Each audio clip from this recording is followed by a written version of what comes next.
Hey, welcome here. I am doing a pantry restock video for you guys today.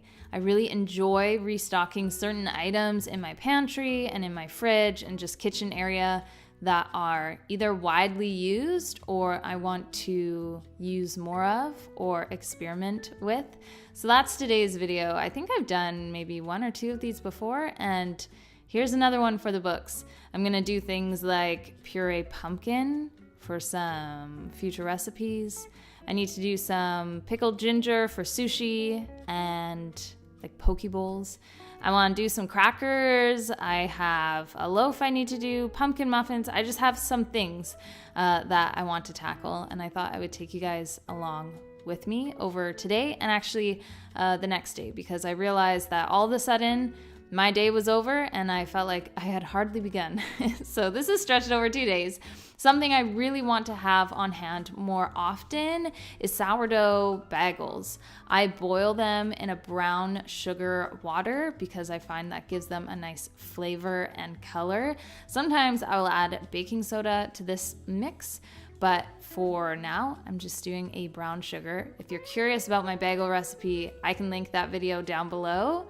These are chewy, puffy, and so good. I ferment the dough overnight. It's simply done in my bread machine. And what I'm doing here, I thought, instead of just doing like my traditional bagel round, I would make the kind of the logs of bagel longer and do more of a bagel twist, I guess you could say. It looks kind of twisted, a little bit knotted, and I thought, that's kind of fun. They didn't rise as well in this shape, which I will remember for next time, but they were still kind of fun to do. I'm going to line my parchment paper with some cornmeal. I like how this tastes. I like when I toast the bagels again, the smell and flavor it gives off with the cornmeal, and I just think it's kind of a fun extra step. So again, if you want this recipe, I can link it down below. But I am just boiling my bagel dough, putting it onto my cornmeal. Some I'm going to top with everything bagel seasoning because it is a gift from the Lord above. I really, really enjoy seasonings like this. And some I will actually just keep plain because depending on who you are in our family, you're gonna either like it with a lot of stuff on it or a little more plain. So that's what I'm doing here.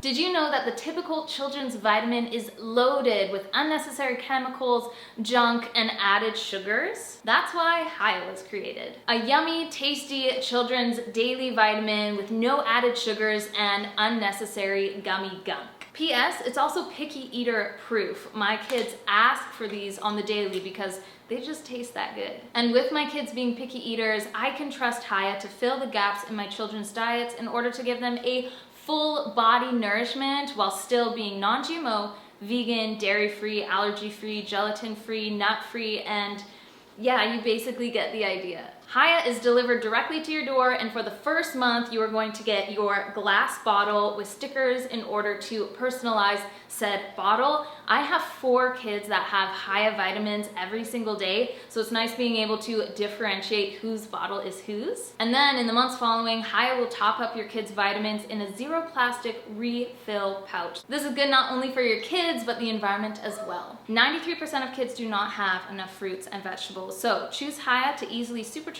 your kids with organic fruits, veggies, minerals, zinc, folate, and more to support their immune system, brain function, teeth, bones, etc. Hiya is offering my viewers 50% off when you go to hiyahealth.com/Sarah Therese, or make it easy on yourself and click the link in the description below. I'm gonna tuck these into the oven and get started with something else. When it comes to a pantry restock day, when something's in the oven or something is setting or whatever it may be, then I head on to another thing that I can do while I'm waiting.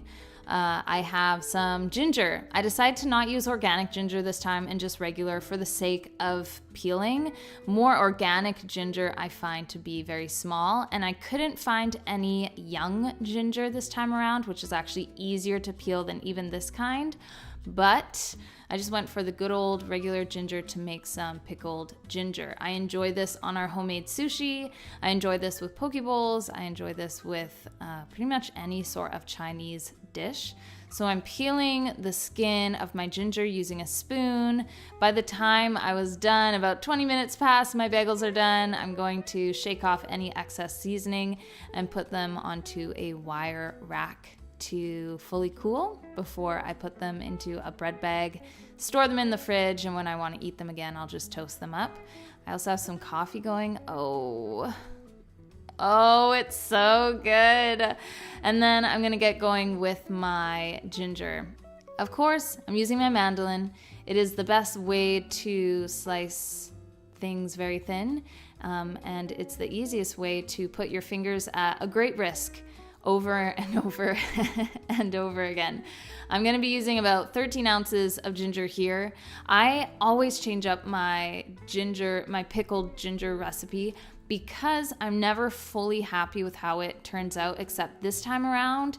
I think all I'm gonna do next time is reduce the amount of sugar by maybe like a quarter, and then it should be delicious. So I got all my ginger here in a bowl. I'm gonna sprinkle 3 teaspoons of salt onto it and really just start massaging it into the ginger. This is gonna help remove a lot of the strong juices and flavor.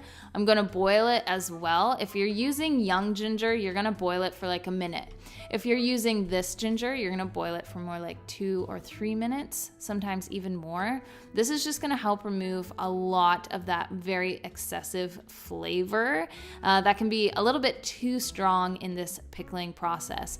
If you love a good strong ginger, I don't even think you have to worry about this step, but I thought I would try it this time around, and I actually really liked it, and I liked how it softened the ginger as well. I'm going to strain the ginger and put it onto a large, it's actually made for stopping grease from splattering out of a pan. It's pretty much like a flat sieve, but I'm gonna put it on here as a place to cool while I get some other things going.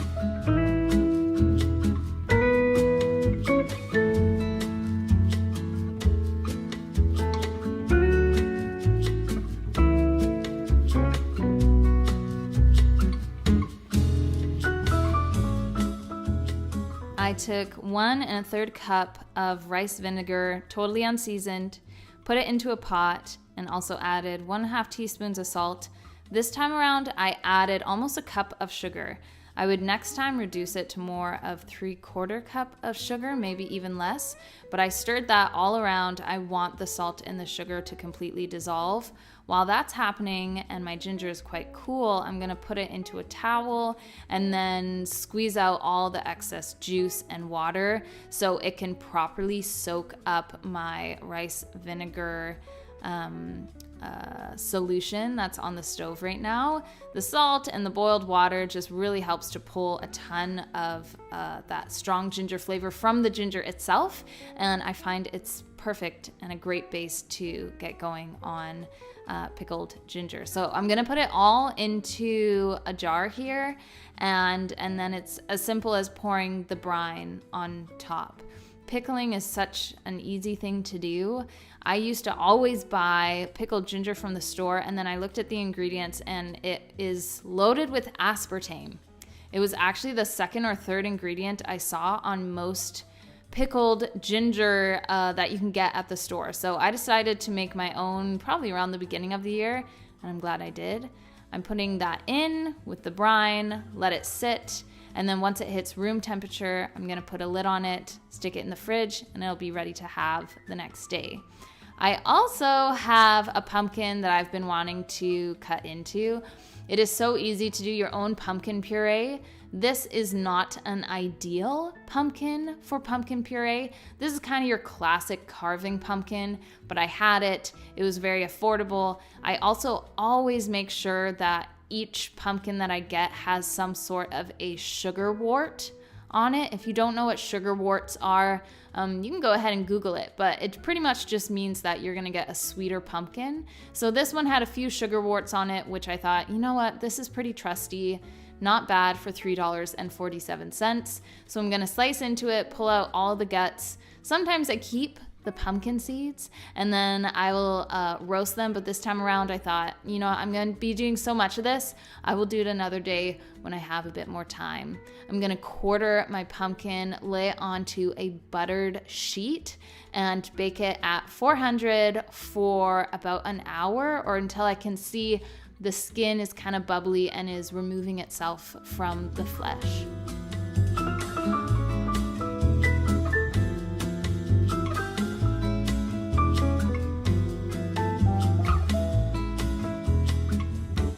Okay, so onto a loaf. To be honest, this is like my go-to burger bun recipe. If I want it to be fermented overnight, I just omit the yeast and do bubbly active starter. If I need it the day of, I will still use a bubbly active starter. Start it in the morning so it still has a bit of time to ferment, but add in some yeast to help it. I am putting that onto a pan, covering it, letting it rise, taking my pumpkin out and slowly peeling this skin off. It is so easy to make your own pumpkin puree. It really depends on the pumpkin though. I feel like some pumpkins are awesome for pumpkin pie and some are not. Some are great for pumpkin muffins and some are not. This one was great for pumpkin muffins and I'm going to show you guys my recipe for that. I'm also just going to slice into my bread, score it here, and then I will be baking it and we can enjoy it with pretty much anything. I made it into croutons one day. I had it as French toast another day. We've been enjoying it as regular toast. It's just nice to have a loaf of bread on hand. Once my pumpkin is warm, not boiling hot, I'm gonna put it into my blender.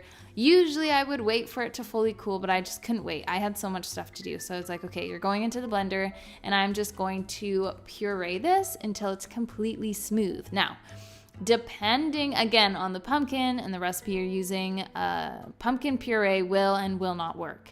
For the recipe that I'm doing here for my pumpkin muffins, this works great.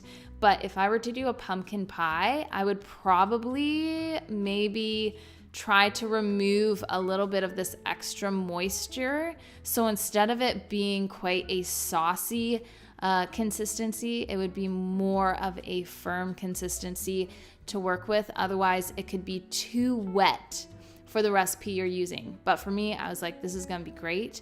So I have tons of fresh pumpkin puree here. I'm going to properly sort it out tomorrow, but what I did do today was add it to a creamy butter pasta sauce.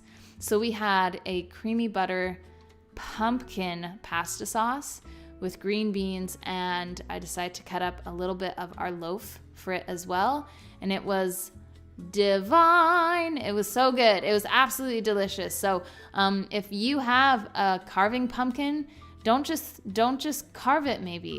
Maybe turn it into some delicious food. This is the next day. You can tell because of the outfit change. Kieran got me some coffee going because I felt like I really needed it, and I started making some buns here.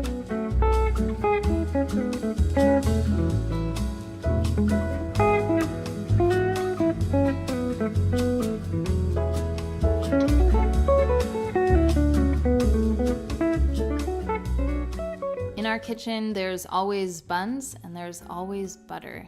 So I will always have some sort of bun either on hand or in the making because they're just such a well-used item in most of our meals. I'm also trying to figure out how to make crackers for my sourdough starter, and so far this is the recipe I kind of came up with that is the most simple and honestly really yummy.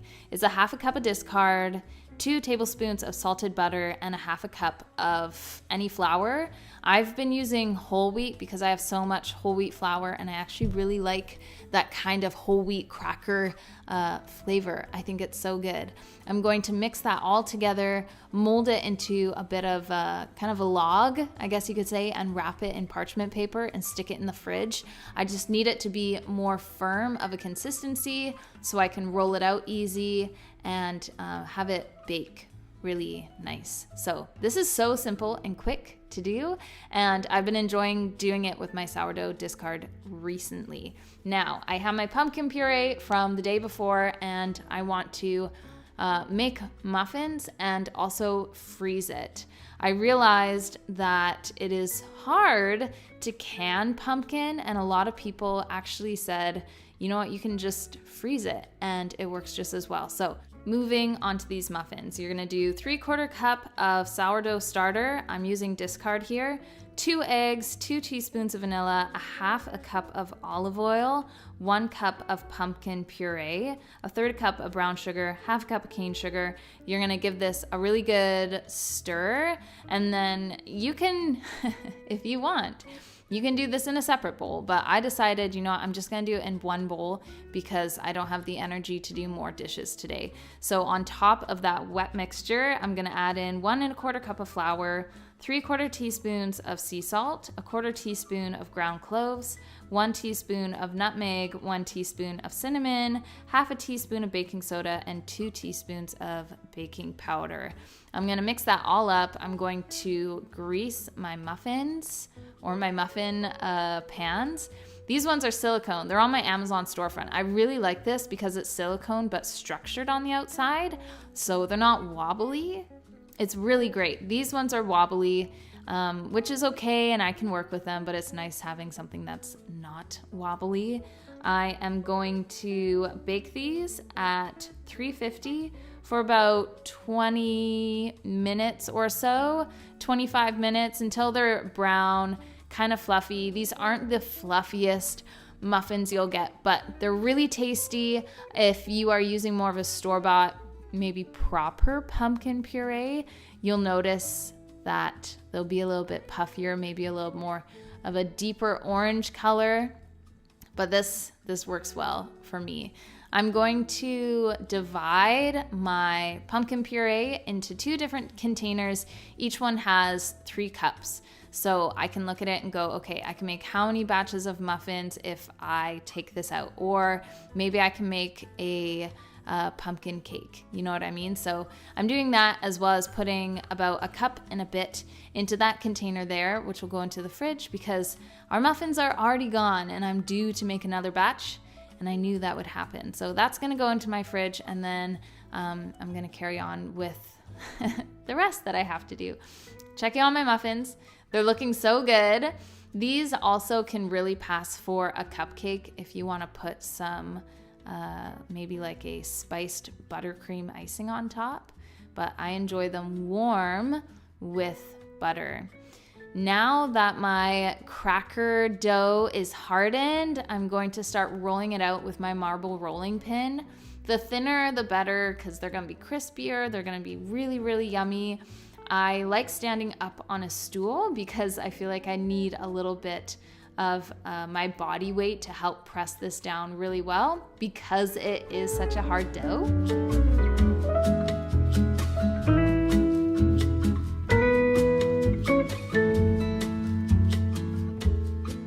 I have been able to slice these so many different ways, but I kind of like these stick slices because they're really great for dipping. And of course, I'm gonna top it with some everything bagel seasoning. I'm gonna press it a little bit into the dough itself, and then I'm gonna bake them for, how long did I bake them for? 20 to 25 minutes at 350. Once they're cool, they go into a jar. They last a couple weeks and they're delicious. Last thing I have to do is mayonnaise. If you are doing store-bought mayonnaise, that's totally cool. It's so simple and easy to have, but it is way yummier to make it yourself, and you can opt for an avocado oil and a bit of an olive oil instead of a canola oil if you're trying to stay away from things like canola oil or sunflower oil. So how I make my mayonnaise is 1 egg, 2 teaspoons of lemon or lime juice, 1 teaspoon of white wine vinegar or just regular white vinegar, 1/4 teaspoon of mustard, 1/2 teaspoon of salt, 1 cup of avocado oil or just under a cup of avocado oil, and then I top up the rest with an olive oil because I love the taste of that. I use my immersion blender to fully blend it. I leave it on the bottom, let it kind of fluff up that egg, and then start pulsing it up and down, and it creates just a beautiful whipped mayonnaise that you can enjoy for the next couple weeks. We usually go through one of these jars like once or twice a week. We are a huge mayonnaise family, and it's just so simple and awesome to make at home. For my muffins, I'm gonna plate them and put a nice dish on top because it's easy for my kids to grab and go with snacks. Same for me and Kieran. But that's it for my pantry restock video today. Thank you for watching and hanging out with me. I hope you guys enjoyed today's video, and I will see you all in my next one. Bye.